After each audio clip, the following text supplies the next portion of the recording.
Friends, welcome back to my channel. आज की class में या आज के वीडियो में हम बात करने वाले हैं वायरसेस की बायोलॉजिकल क्लासिफिकेशन चैप्टर का बहुत ही इंपॉर्टेंट टॉपिक वायरसेस। ओके तो स्टूडेंट्स फिर शुरू करते हैं वायरसेस।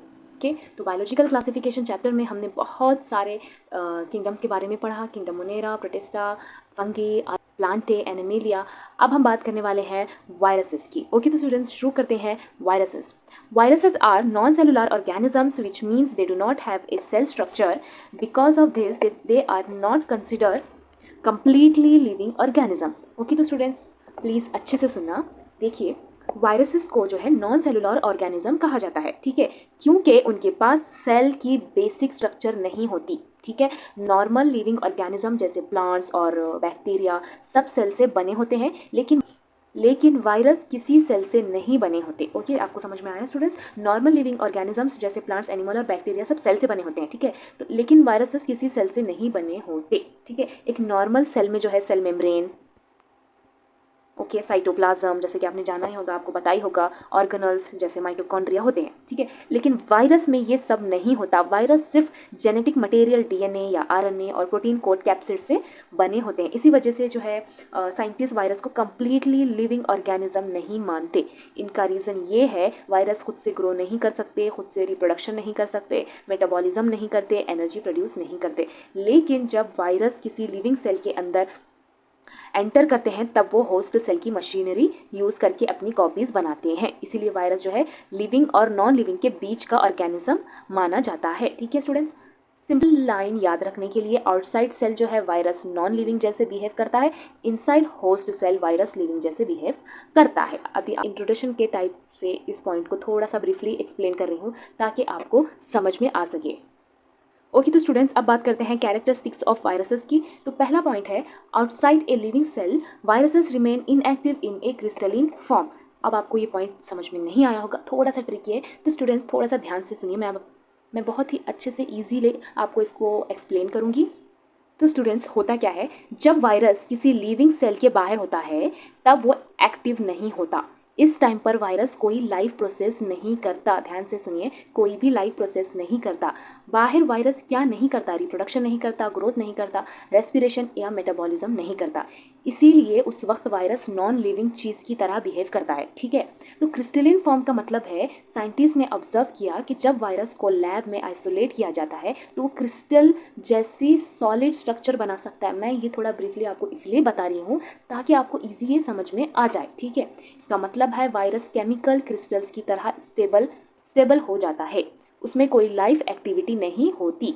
ये डिस्कवरी जो है वेंडल मेरेडिथ स्टैनली ने 1935 में की थी, जब उन्होंने टोबैको मोसाइक वायरस को क्रिस्टलाइज करके दिखाया था। मैं आगे आपको वायरसेस के फिगर्स भी बताऊंगी। ठीक है, सिंपल एग्जांपल है स्टूडेंट्स, सोचो वायरस जो है स्लीप मोड में है जब तक वो सेल के बाहर है। Okay that's it. जब वो प्लांट, एनिमल या बैक्टीरिया के सेल के अंदर एंटर करता है तब वो एक्टिव हो जाता है और अपनी कॉपीज बनाना स्टार्ट करता है। शॉर्ट लाइन याद रखने के लिए जो है सेल के बाहर वायरस इनएक्टिव, सेल के अंदर वायरस एक्टिव और मल्टीप्लाई करता है।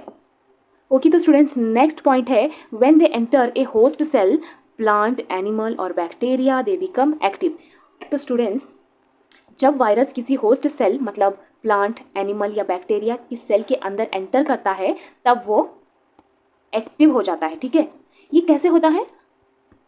वायरस के पास अपनी मशीनरी नहीं होती, इसीलिए वो खुद से एनर्जी प्रोड्यूस नहीं कर सकता, प्रोटीन्स नहीं बना सकता, रिप्रोडक्शन नहीं कर सकता। इसीलिए वायरस को जो है होस्ट सेल की हेल्प चाहिए होती है। जब वायरस सेल के अंदर जाता है, वायरस सेल के अंदर अपना जेनेटिक मटेरियल डीएनए या आरएनए रिलीज करता है।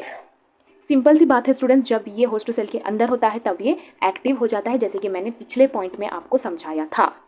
ओके तो स्टूडेंट्स नेक्स्ट पॉइंट है they use the machinery of the host cell to make copies of themselves and often damage और kill the host cell. Okay तो स्टूडेंट्स जैसे मैंने पिछले पॉइंट्स में बताया, हर एक पॉइंट एक प्रोसेस की तरह एक दूसरे से जुड़ा हुआ है स्टूडेंट्स। तो क्या होता है ना स्टूडेंट्स, वायरस के पास अपनी मशीनरी नहीं होती जैसे कि मैंने पहले ही बताया, इसीलिए वो खुद से रिप्रोडक्शन नहीं कर सकता। जब वायरस होस्ट सेल के अंदर एंटर करता है तो वो सेल की मशीनरी को कंट्रोल कर लेता है। तो उसमें क्या होता है, स्टेप बाय स्टेप प्रोसेसेस होते हैं, जैसे कि जेनेटिक मटेरियल रिलीज मतलब वायरस अपना डीएनए या आरएनए होस्ट सेल के अंदर रिलीज करता है, ठीक है। फिर सेल की मशीनरी पे कंट्रोल, वायरस का जेनेटिक मटेरियल होस्ट सेल को इंस्ट्रक्शन देता है कि वो वायरस के लिए काम करे, ठीक है। फिर नए वायरसेस बनते हैं, ठीक है, होस्ट सेल से वायरल प्रोटीन्स बनाते हैं, वायरल जेनेटिक मटेरियल कॉपी करते हैं, इससे बहुत सारे नए नए वायरसेस बन जाते हैं, ठीक है। तो उसके बाद सेल डैमेज हो जाती है, जब बहुत ज़्यादा वायरसेस बन जाते हैं तो होस्ट सेल जो है वीक हो जाती है, कभी फट जाती है लाइसेस या मर जाती है, ठीक है। नए वायरसेस बाहर निकलते हैं, फिर ये नए वायरसेस दूसरे सेल को इन्फेक्ट करते हैं। सिंपल एग्जांपल है स्टूडेंट्स, होस्ट सेल को फैक्ट्री समझो और वायरस को hacker, okay that's it. Virus जो है फैक्ट्री के अंदर जाके मशीन्स को कंट्रोल कर लेता है, फैक्ट्री जो है फिर सिर्फ वायरसेस बनाने लगती है, ठीक है। आखिर में फैक्ट्री डैमेज हो जाती है। ये एक सिंपल एग्जांपल है ताकि आपको वायरस के बारे में थोड़ा समझ में आ जाए, ठीक है। शॉर्ट लाइन याद रखने के लिए, वायरस होस्ट सेल की मशीनरी यूज करके अपनी कॉपीज बनाता है और इसी प्रोसेस में होस्ट सेल डैमेज या डिस्ट्रॉय हो जाती है, दैट्स इट। जैसे कि आप देख सकते हैं यहाँ पे दो फिगर्स हैं, तो बैकोमोसाइक वायरस TMV एंड बैक्टीरियोफेज, ठीक है। ये दोनों भी बहुत ही इंपॉर्टेंट वायरसेस हैं in NCERT in biological classification chapter, okay. तो स्टूडेंट्स गौर से देखिए, capsid RNA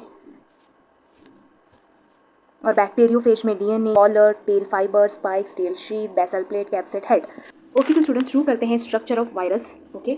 A virus mainly consist of 2 components. तो स्टूडेंट्स वायरस का स्ट्रक्चर जो है सिंपल होता है, जैसे कि मैंने आपको फिगर में बताया था। जनरली वायरस 2 कंपोनेंट से मिलकर बना होता है, ठीक है। तो पहला है genetic material, it can be RNA और DNA। ये RNA या DNA भी हो सकता है, मतलब वायरस के अंदर जेनेटिक मटेरियल होता है जो उसकी हेरिडिटरी इंफॉर्मेशन कैरी करता है, ठीक है।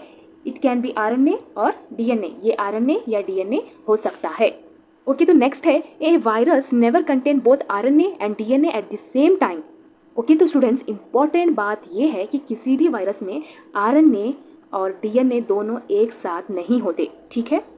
नेक्स्ट पॉइंट है, this genetic material gives instructions to the host cell to produce new viruses. ये जेनेटिक मटेरियल ही होस्ट सेल को जो है इंस्ट्रक्शन देता है कि नए वायरसेस कैसे बनाने हैं, ओके।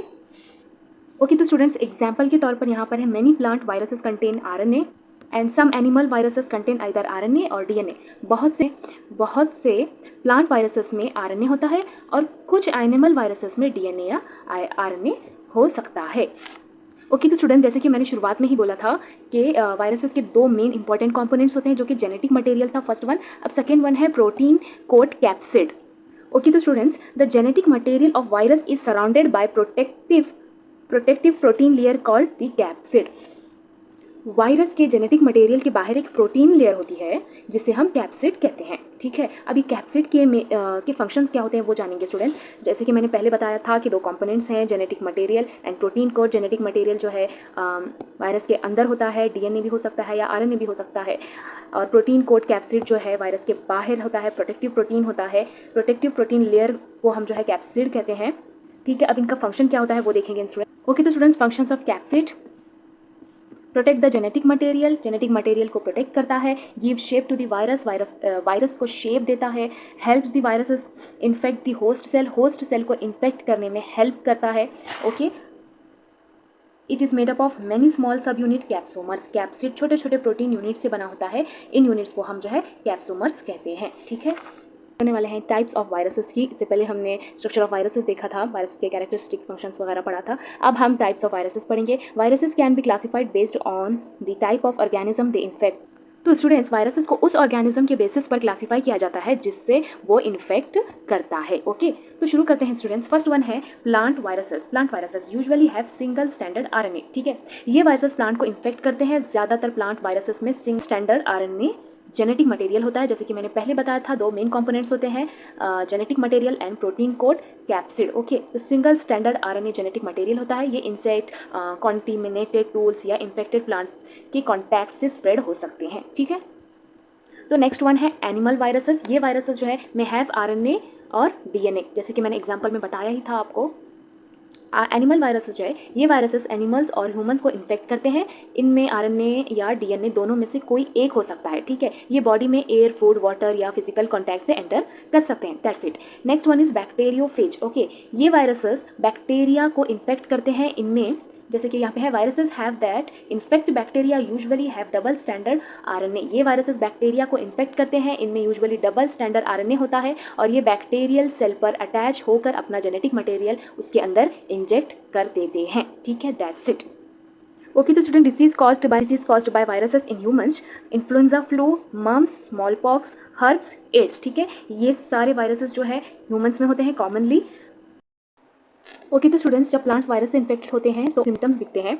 और अब हम प्लांट्स में कौन से डिसीज कॉज होते हैं। Mosaic pattern on leaves, mosaic pattern leaves पर लाइट और डार्क पैचेस होते हैं। लीव कर्लिंग मतलब पत्तों का मुरझाना। ठीक है, येलोइंग ऑफ लीव्स पत्तों का पीला हो जाना, और स्टंटेड ग्रोथ प्लांट का ग्रोथ छोटा रह जाना। ठीक है, ये सारे डिसीज जो है प्लांट्स में कॉज होते हैं।